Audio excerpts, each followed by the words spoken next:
want to welcome you to another episode of the Freedom Tour podcast. Directly to my left, we have the mastermind himself. I want y'all to give it up for Big Kenny! Throw up those quads. To my right, we got the red boot wearing, big collar flaring, Rocky G. Business is about to pick up. Yes, sir. And I'm the Dub Man, and you're riding on the Freedom Tour. The man of God, Donald Douglas. Yes. Douglas. The Dub Man. The Dub.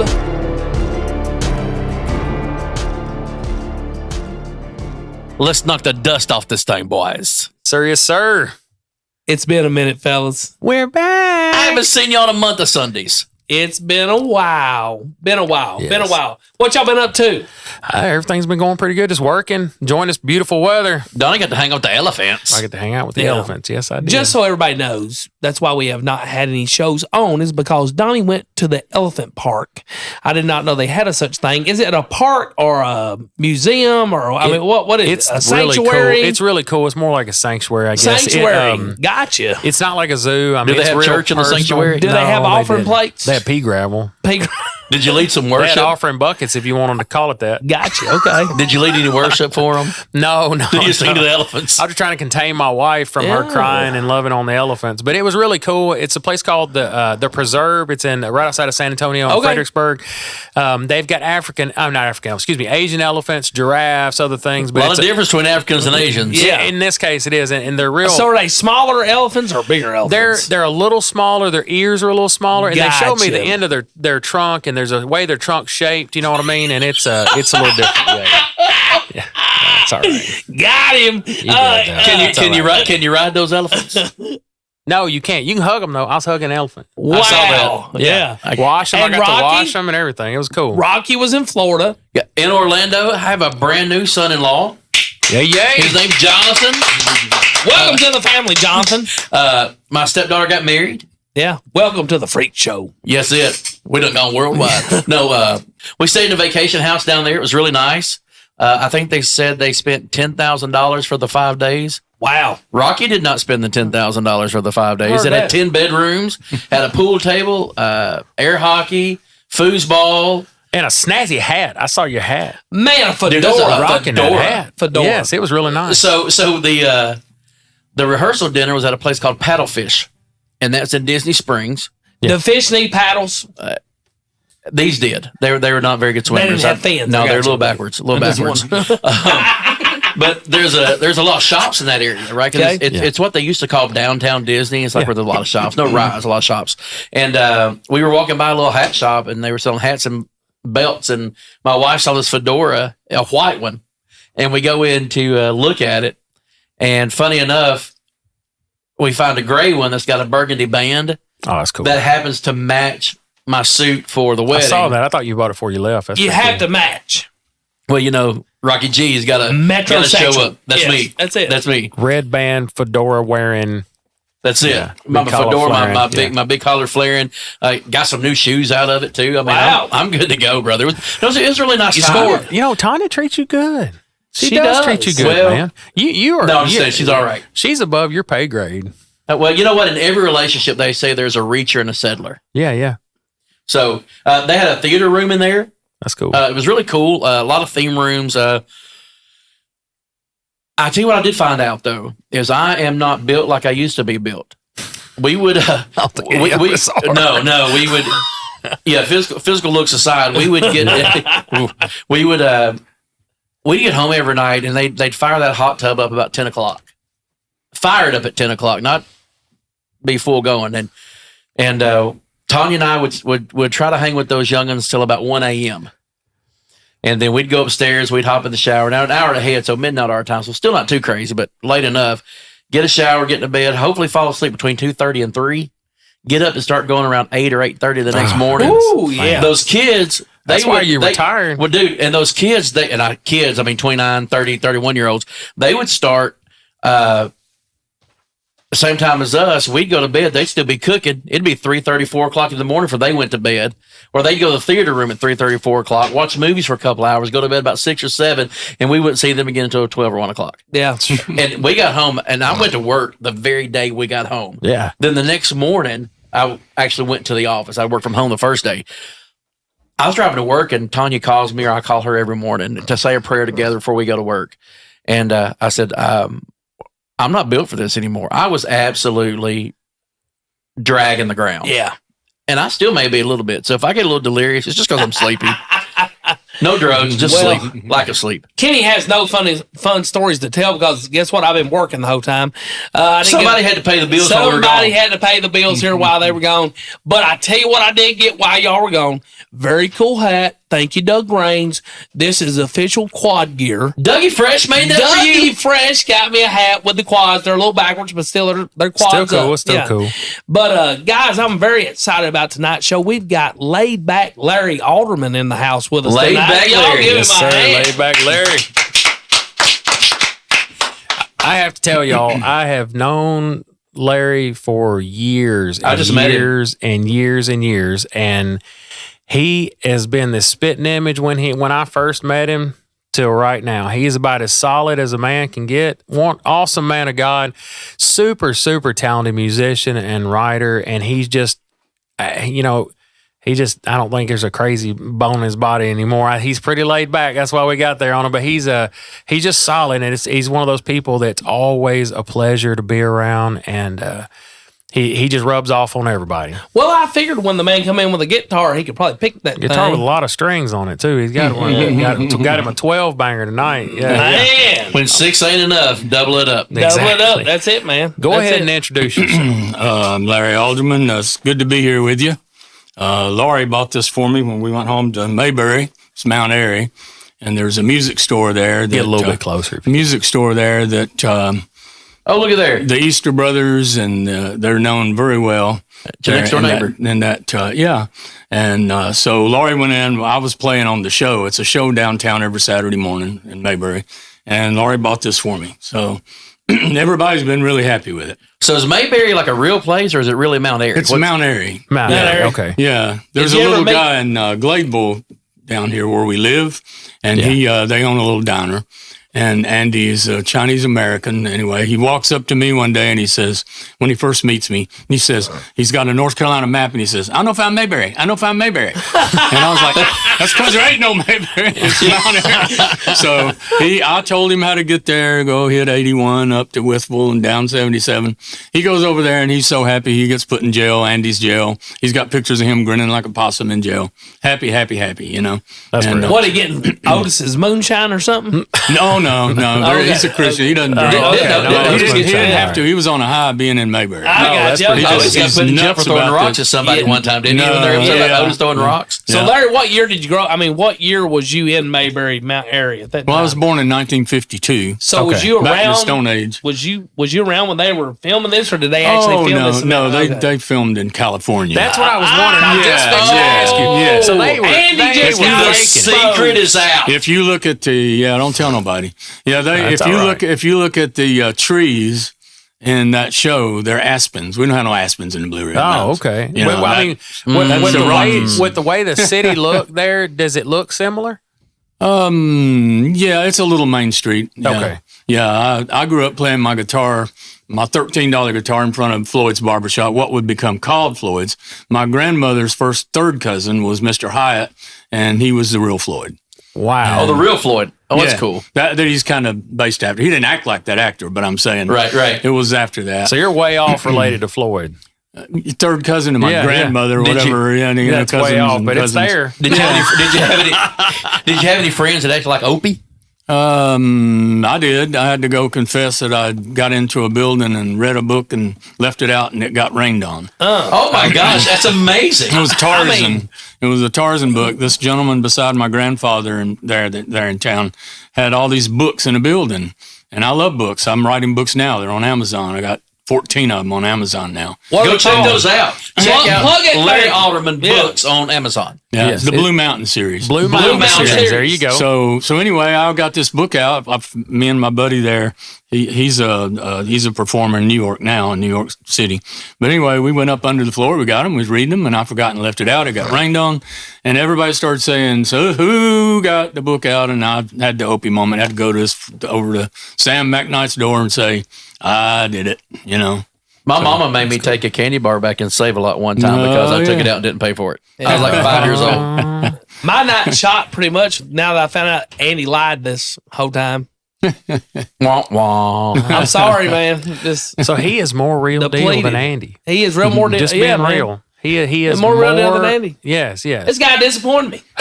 What did he lie about? I missed it. He was saying he wasn't Mount really Airy, North Carolina. Oh, he is from Mount Airy. He is. Oh, Yeah. is he from Mount Airy he is. too? Oh yeah, no. This Mount Airy is what I'm he confused. based Mayberry's show Okay. on. Once he went to California. Oh, so he's talking about his home. Okay. Okay. So he's a little bit up farther. Not as close as you are, but Never he's mind. there. You're good, Andy. Oh yeah. Last year I was really honored. We went home, I guess a couple months ago. They had asked for stuff in the Northwest or the Western North Carolina Museum of regional history of my stuff a couple years ago. My first little guitar. I miss it. I regret giving it to them. But Go get it. And well, you can't. You sign a paper. They're they're making an exhibit. So I figured I'd be by Goober, but hopefully I'll be. You know, you got Andy, Donna Fargo, if you know who she is. She was from Mount Airy, our hometown. Okay. And then I'll be right there on the floor too. Well, I would be remiss Big not to time. ask Layback Larry this question. Can you pick something off the Andy Griffith Show? Can you pick us something? Oh, well, let's see.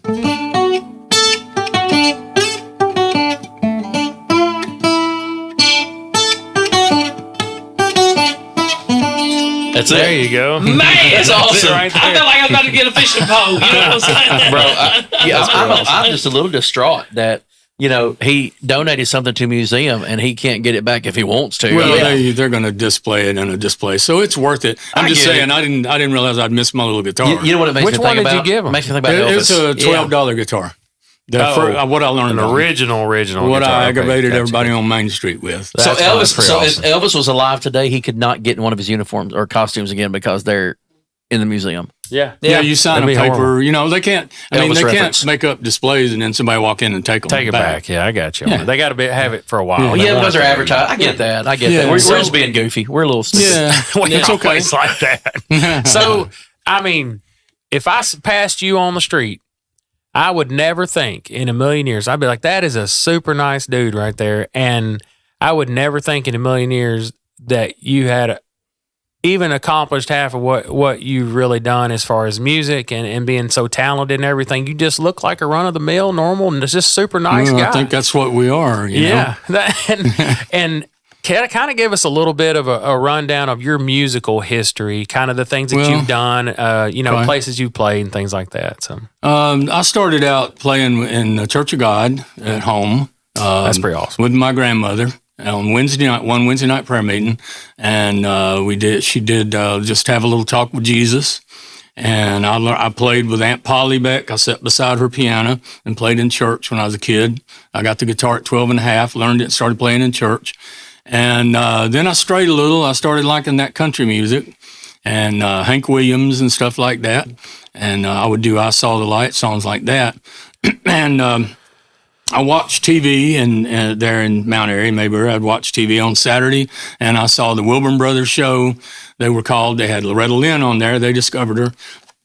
She was on the show. And I watched all those different shows with Mel McDaniels, different stars, that Willie Nelson was, you wouldn't know him. He had a crew cut. Yeah, I remember that. turtleneck Yeah, I mean, I don't know sweater. what happened, but I've seen He was on, pictures of it. he was when on he the wrote- Ernest Tubb show. He Was wrote that back Crazy? Crazy Patsy Cline? Nightlights. Yes, what I was saying. Yeah. Nightlife. Yeah, he got laughed out of Nashville. He brought Crazy to Nashville for Yeah. himself, Yep. Yeah. and it didn't hit.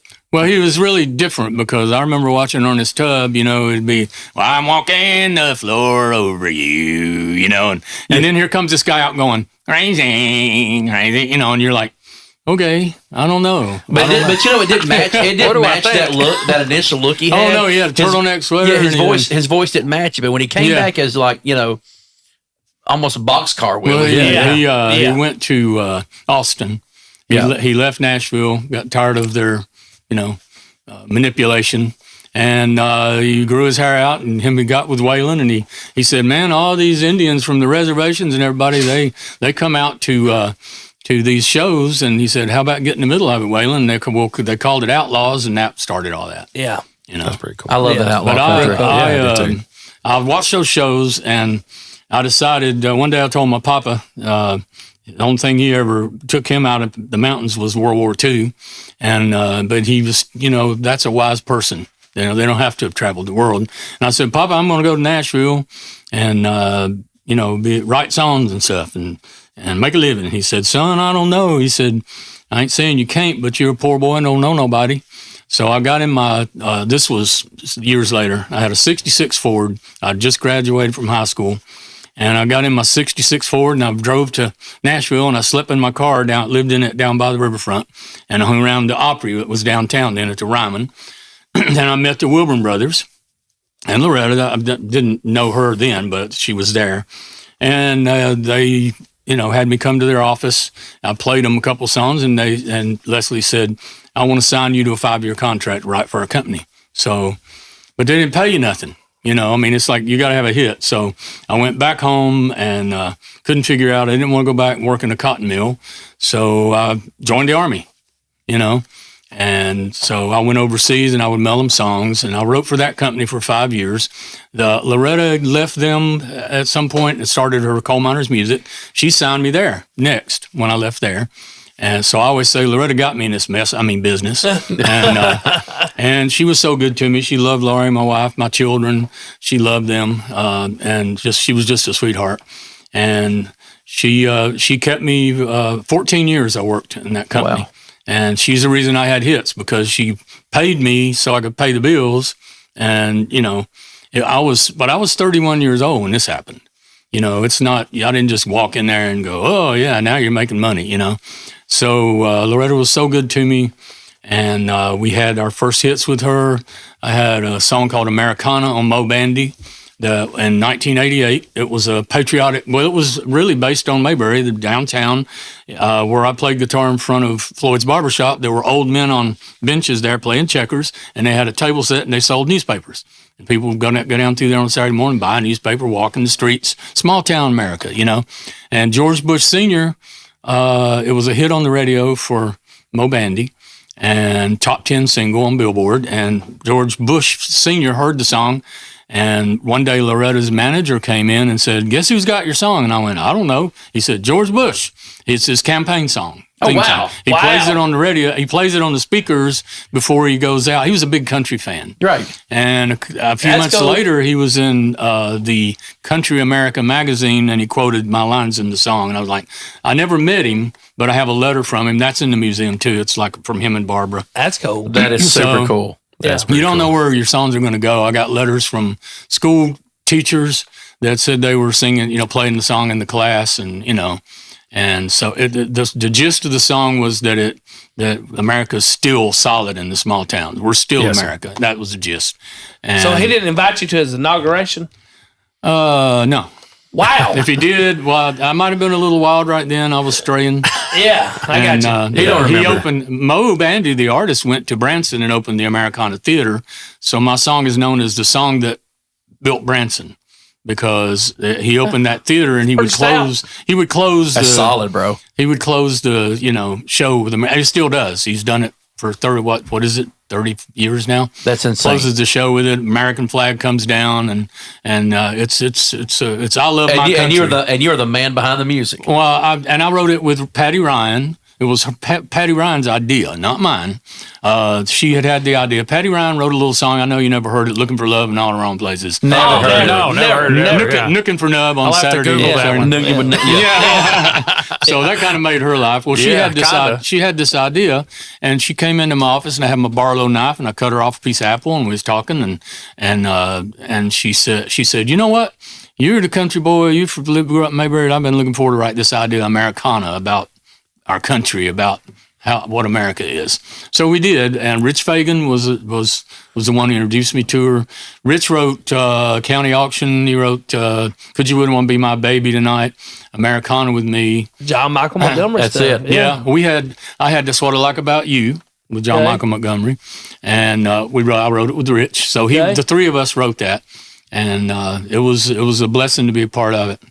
So I'm a kid who grew up watching the TV shows, and I never dreamed I would know Waylon, Travis Tritt on his country club. I had Son of the New South. You know that guy? I'm sorry. You know that guy? Yeah, there he is. Yeah, I know Tritt. That's the beginning. That picture right there. I remember the big tiff between Travis Tritt and Billy Ray Cyrus. Yeah. I ain't getting in the middle of it. No. I'm saying I remember that happening. And I remember at the time thinking, because Billy Ray was like blowing it up with Achy Breaky. Yeah. And I thought, man, I kind of took his side, I guess, because I thought he was more popular. But as I've gotten older and gotten into the music, Travis Tritt's music far surpassed anything that Billy Ray Cyrus. Travis Tritt, I say this to this day. I've cried more times listening.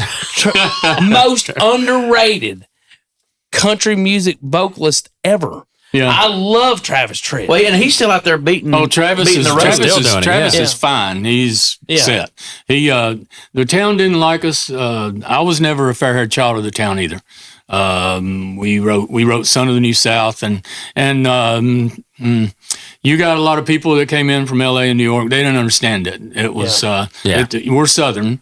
But the song was actually about we're the New South. They're not in all that old stuff. We don't nothing to do with it. Well, I actually had the opportunity to sit down and talk to Porter Howell, lead guitar player, wrote a lot of stuff for Little Texas. Mm-hmm. And, I remember when they were my favorite band, and I remember when they broke up, one of the top bands of the 90s. Yeah. Oh, yeah. What I didn't know is they got back together. Yeah. And he was telling me about that, and he said, these people from the 90s that you grew up with, he said, we're still out there. Oh, making money. Beating the pavement, shows. but we can't get any mainstream radio play. Well, they didn't play Waylon. They didn't play any of them later. Yeah, exactly. I was going to say we don't a lot care. of those. We don't care about them anymore. You care about making music. We don't care. That's it. We don't care about them business down there. Larry, you said something about the South. Donnie mentioned this to me, and I wanted to see if you recognize this guy. Let's see here. Hold on a minute. We're having some technical difficulties here. Little Texas came out of the same club. Miss Kitty's, Little Texas, Confederate Railroad, and Travis Tritt came out of the same club in Marietta, Georgia, right by Atlanta. That's where they all started. That's Danny. Wayne Seacrest, the bearded bass player back there, that was in the picture right there on the left with the beard. Yes, sir. Over Danny's shoulder. We met in 1976, and he got me to go join the band. I never did it again, but we about went broke. But they didn't make it big till years later, And about the time I had my first hit, Americana, they got signed. Right. Danny was cutting my songs, the lead singer, before they were even known. They were David Allen Coe's band. I don't know how they survived that. And they were Johnny Paycheck's, Johnny Paycheck's band. Yeah. Right. Yeah. I don't know how they lived through all that. The guy, Chris McDaniel, right there with the rebel flag band. Yes. What do you call it? Yeah. Skull cap? Yeah. He is now a preacher, and many, many people are getting saved under his ministry. Wow, that's pretty awesome. Absolutely amazing. We were all straying. God worked it out so that I met so many people. He was a backslid church boy. Wayne didn't know the Lord, but before he died, Chris got him in. That's pretty awesome. Do you think they do Trashy Side as an altar call invitational? Probably not. Just wondering. Probably not. Just mess around. Queen of Memphis? No, I don't think it's going to work. No. Now I know you've gone over your music history, and you've got, like I said, amazing writing abilities, and you're just tip top guy in my book. But I think you've been a man of God for years now, and I think exactly what we know is that God's the one that give you that talent, and that you've been using it for Him for a long time. Can you give us just a little bit of an abbreviated portion of your testimony, like when you got saved, and Well, I think when you grow up in church, I'm not sure if I was saved when I was a kid or not, because you're always there. Yes, sir. And I think I had to kind of go away a little bit and come back to really get. I don't know. Does that make sense? It does. It's so funny you said that. Because I prayed at the altar with my papa, when I was little, but is it? Do you? You went and built a testimony. Is what you did. It's so funny you said that because me and my wife read a book and it's talks about cultural Christianity. And one of the phrases in the book that hit home with us that's really a deep phrase, it doesn't sound like much, is the guy in the book, the author says, you almost have to get people unsaved to get them saved in the South. Yeah. And that makes a lot of sense. You almost have to like bring them back and go, hey, let's start over. You know what I mean? And that's where you were. So. Well, my testimony is that, I never was an alcoholic. I didn't spend my money and not pay our bills once I was married. None of that kind of thing. But I left the Lord. I never stopped believing in him. But you know what? The wonderful thing about him is he never quit looking after me. Amen. Yes, sir. He never let go of me. I was, there are different times in my life. I was deployed.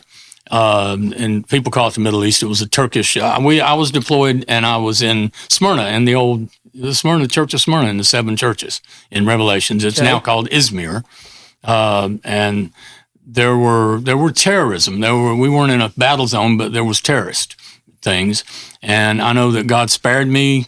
Sergeant Major Ferran, who was a friend of my wife's stepdad. Laurie's father was Army. Stepfarm. That's how we met. But he called down, and we didn't have a base, but he called down in the garrison and said, I need to see Larry. Or I would have been in the truck and they ambushed it on the way to the radar site. Oh, wow. And it didn't blow it up. God had a plan. He did. He was, yes, sir. He always he was always looking after me. Laurie and I've seen so many ways through our life. He was always there. I was called the Rockin' Rebel in the late 80s. I had a band called the Lost Highway Band, and I like this kind of Southern country rock thing. And Nashville wouldn't do it. They didn't like Travis. Tritt wanted to do that. They didn't like him either, and they didn't like me. So that's fine. That wasn't God's plan. Yeah. And my dad was he was a career soldier. He was never home. He was always deployed somewhere we couldn't go, whatever it was. So I wanted to be home with my son. I took my son and my daughter to the softball and baseball. So I went fishing. Wrote songs for a living, and right. Yeah. And I was with my family. You know what I'm saying? I bet you could write a song on a creek bank. I did. Yeah. I write all the time right here, constantly. And, but my testimony is that through all that, we came back to the States. I got out of the Army. I went back in reserve, and I was in 10 years altogether. But we came back, and I went off to a town where one of the soldiers lived in Evansville, played music, ended up, that's where I met the guys that was, Confederate Railroad later. And God worked it out. They played a tape for Waylon. He said, that what was I doing out there? That it was as good as stuff there in town. So all those things came together, and I went to Nashville. And I was still, I knew the Lord, and I knew He was God. And he allowed me the beauty of God that I just thank Him so much. Anything I have, He gave me. Yes, sir. Any record I had, any success. I'm not a millionaire, but I am. I am because I did what I love to do. Right. If I'd went on, I turned down a couple of record deals, and I might have been a millionaire, but would I still be here? I don't know. Exactly. But okay, then I began to. My mom was sending me these tapes. Preacher, all the time. And I started listening to it. Dwight Thompson. Dwight Thompson, yeah. I love him. I remember him. I love him. The Devil Can't Take My Song, all those things, all those preaching. But his preaching was, because I remember going by a church at that point and going, I can't go in there. I've strayed, And his ministry was, you're all right. The Lord's with you now. He wants you back. You can go in, And I did. And I started praying, and Laurie came back to the Lord and all. And this was probably the mid-90s. And so I was going to the Baptist church next to the Church of God in Mount Juliet, Brother Danny's place. I didn't know that was there. And so one day my son needed a ride. He lived on Belinda Parkway, and I went on down past the Baptist church. There was a policeman lived across from the street from us in Hermitage, and he went to that church. A great church, great brothers there, Promise Keepers back then, awesome people. I was in the men's class, Sunday school class with them, and that's an awesome church right there. And so I went, wait a minute, that's Church of God right there. So I told Laura, I said, this week, I said, because she had to work on Sunday right then, And we had our little granddaughter. We were raising her, Michelle. And so I said, after Sunday school, I'm going over there. So we went to Sunday school. My little girl, little Michelle, she loved that little church, teacher. And I loved the guys. I loved being in that class with the Baptist guys there, the promise keepers. But I walked in, and brother Danny Seller, he was up there, looked like he's floating about 2 foot off the floor, no shoes on. That's it. And we started. I went, oh, this is it. He still had hair on his head then. Did a little bit, yeah. So anyway, we started going there and been there ever since. And yes, sir. And my testimony is simple. It's that I left the Lord a little. I strayed. He never left me. Amen. He never ever left me. That's pretty awesome. Amen. And I think that we find that sometimes in our lives, right? Yeah, we think that we're doing our best to hold on to God when, in all actuality, we ain't got a hold of nothing. He's got a hold of us. That's right. Yep. That's right. Oh yeah. He opened every door. He let me have the things I had. Yes, sir. Heard something said this week. If you got a problem too big for you, it's just the right size for God. That's it. That's right. Oh yeah. Yeah. I can't tell you how many backslid church boys I met. Travis Tritt, you won't know some of them, but whatever, or songwriters, and we'd get to talking and we'd be convicted because we'd go, yeah, we ain't doing right, and I think that's part of what it was for me, meeting them too, Well, why don't you go ahead and sing us one that you've done, one that's on your heart today. I was thinking about my grandfather was born in 1909, and he lived in a cabin, and he told me how snow would blow through the cracks in his bedroom in the winter up on the mountain, and how mountain stories, and I wrote this song for him. It's called "I Won't Need This Cabin Anymore." He said, when I go to heaven, won't need this place down here. All right. So I wrote this.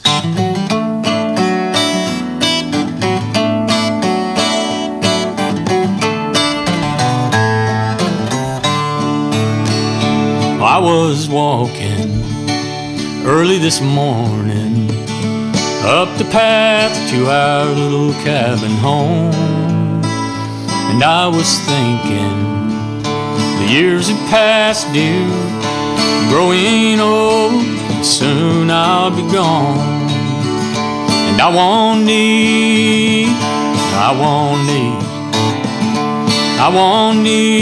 this cabin anymore. I won't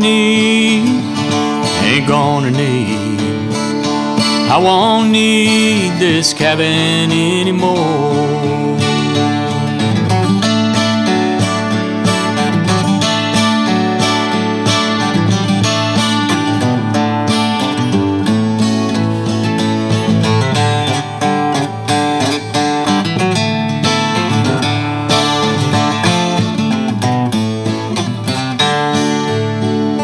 Looking out my cabin window, smoky valley stretched out below. And when the angels come and take me, I'll go higher than this mountain when I go. And I won't need this cabin anymore. I won't need this cabin anymore. Oh, I won't need this cabin anymore.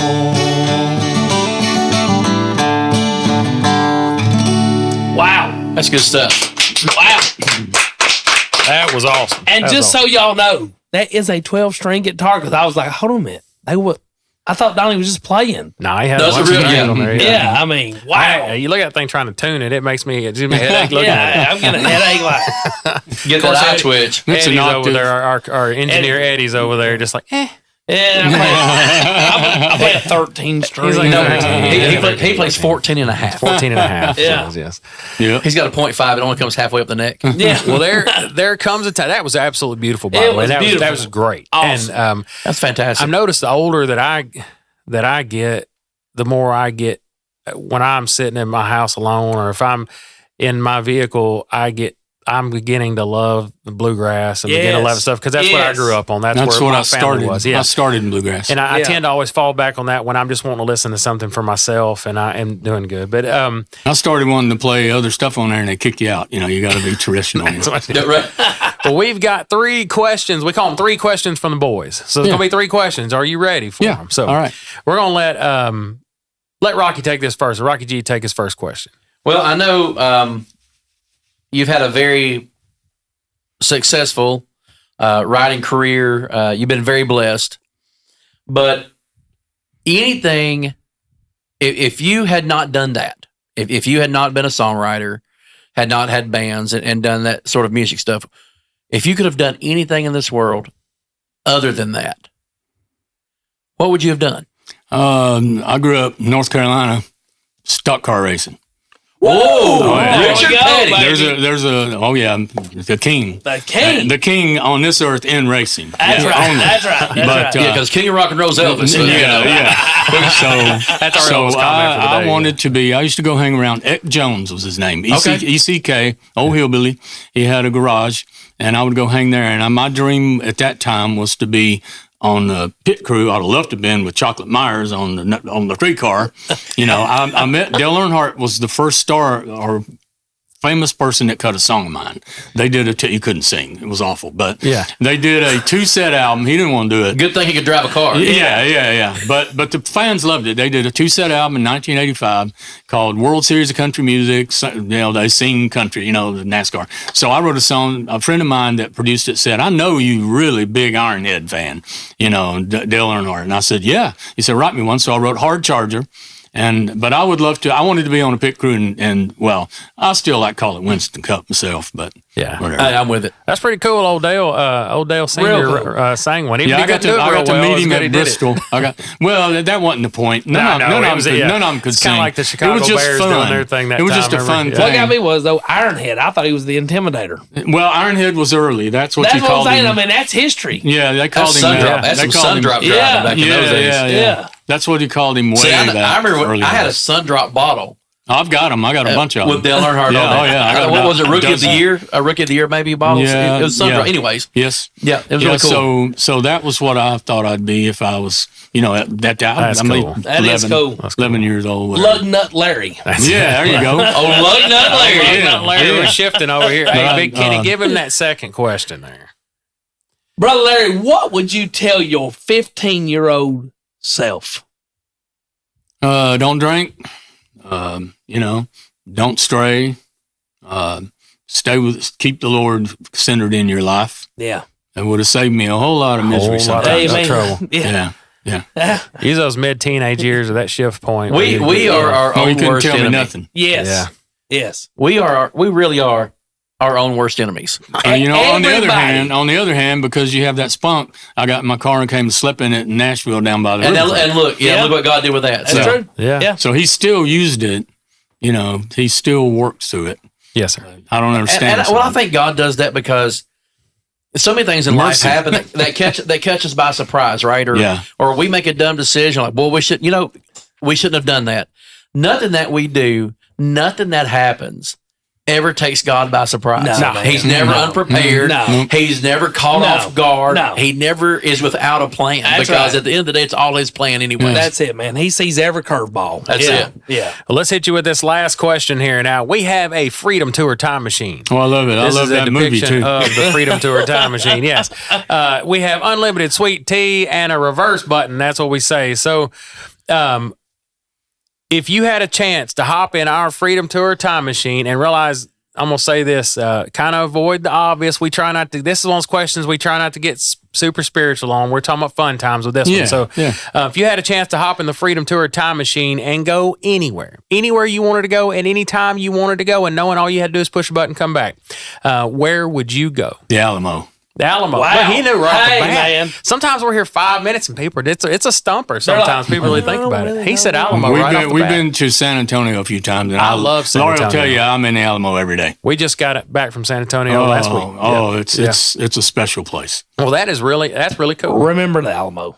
Yep. Let's Sam take Houston. a second to acknowledge our sponsors. First off, we're going to acknowledge Blackbeard Barbershop, the one and only THEE, one and only barbershop in state of Tennessee, really, if you got a chance to drive, to get your hair cut, to get your wife's hair cut. They cut women's hair. They do beards. They've got a guy who does therapeutic pedicures. I mean, just everything you can think of. The absolute, I do not leave that place with a hair out of place and not And every single hair trim. they will wax your nose hair. Wax your nose hair, Yeah. whatever you want to do. It's fantastic. I think he's running close to 14 barbers right now.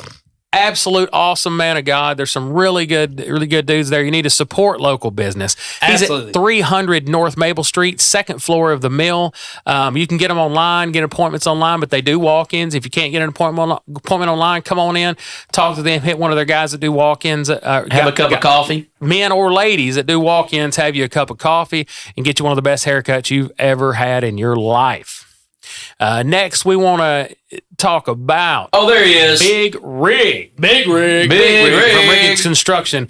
Check him out at RigginsConstructionTN.com, RigginsConstructionTN.com. The number one place to go get your home built, your custom home built. If the wifey wants something new, you're looking to sink a bunch of money into something that you want to last a long time, and every nook and cranny in that place isn't crooked, and you want it to not fall off its foundation. Nook and crannies uncrooked. Yeah, no crooked nook and crannies. Say that 3 times fast. Yeah, that's hard to say, but, No, but you later. definitely want to hit Big Rig up. RigginsConstructionTN.com. Boom. Man, I'm so glad to be back up in here with you boys. Brother Larry, old laid back Larry, we're gonna have you sing Hung out one with more before we I'm close just, this out. You know what? I am really amazed to sit across from somebody that his music has been I'm used telling by you. a former president. Yeah. I told some you of when the I biggest- told And will come in and hang out with us. Yeah, yeah. Right, and was behind some music of some of the greatest artists of our time. and I'm gonna say this. That's really cool. One of the most humble men I have ever met in my entire life, and I'm not just saying that. Like, he's super humble. Most guys that have done what he's done on his pinky finger Yeah. would just be so hard to deal with. I would if I wrote a song that topped the charts, it would probably be on a personalized license plate on the front of my vehicle. Well, you know, what I do is going to rot and it's going to turn to dust. And, you know, his word is the one that lasts. That's Hey, amazing. man. Nothing that I do it'll all be forgotten. It'll all go away. You know what? He's keeping the main thing. The main thing. Exactly. Yeah. That's it. Well, we love you. We want to thank you so much, and your Absolutely. wonderful wife for being here tonight. And, Yep. and That's my inspiration. All the songs. Hey, everything. thank y'all for being Yes, here. sir. Seriously, thank Appreciate y'all. y'all. go Thank ahead y'all. and sing us out on one. And when you're through, we're going to go ahead and No. close out. And anybody, like you said about my show, I do a thing called Cowboy Coffee Time. Oh, yes. Hey, oh, yeah. Plug yourself. Yeah. Every Thursday morning on Facebook. Yes. People want to follow me, Larry Alderman, on Facebook. Right now, the picture is the big smallmouth I caught in Oregon with her brother a week and a half ago. Okay. The Okay. biggest smallmouth at the Snake River in Oregon. And it's at 9 o'clock Central Time every Thursday morning. And I have a coffee, and it's Cowboy Coffee Time. It's funny. I watched it some. It's pretty And funny to I watch. I like have cowboys fun and with it. coffee. And I tell stories. We don't tell no fibs, you know. I knew Waylon, but we weren't running buddies. We don't tell nothing like that. Waylon liked the songs that I wrote, and he supported me. You know. That's good stuff. Yes, sir. But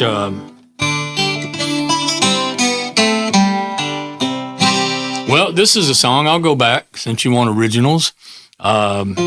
This one first that I wrote, so it's not super, but I did it at church on a Wednesday night, and it's called "My Mansion in the Sky." And where you held that guitar up before, hold it up just a little bit. Yeah. We want to make sure we So it goes a little like this.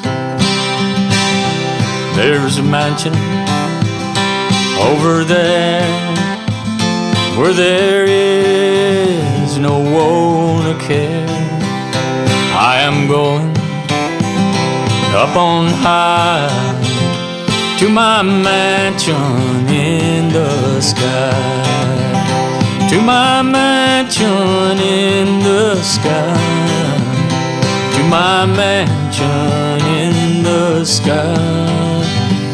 I am going over there to my mansion in the sky. Oh, there's a city over there where there is no one to care.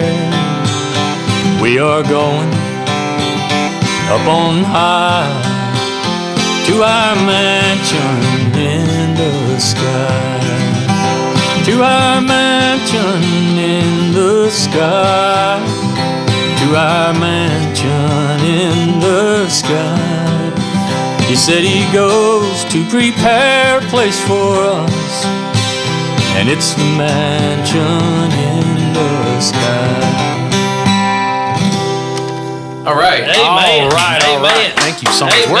I tell you what, we're going to have you back on. Maybe have a few others back on and have a little night of music maybe or something. That would be excellent. We have had the best time with you tonight. Yes. We want to go ahead and start closing this out. Want to thank everybody for coming out to another episode of the Freedom Tour podcast. You can check us out at TikTok, Spotify, YouTube, Facebook, Instagram, Freedom Tour Podcast. You can also check us out at freedomtour836@gmail.com. If you have any suggestions, any questions from the audience that you want to send us, want to have something that maybe we need to talk about, we want to thank you so much. We love you. We appreciate every single view that we get. Remember to share, remember to like and share on all those places there so you can get that $500 cash. $500. We back, baby. We back. Yes, sir. Bigger and badder than Y'all ever. have a good night. We may be wrong, but we don't think so. Nope.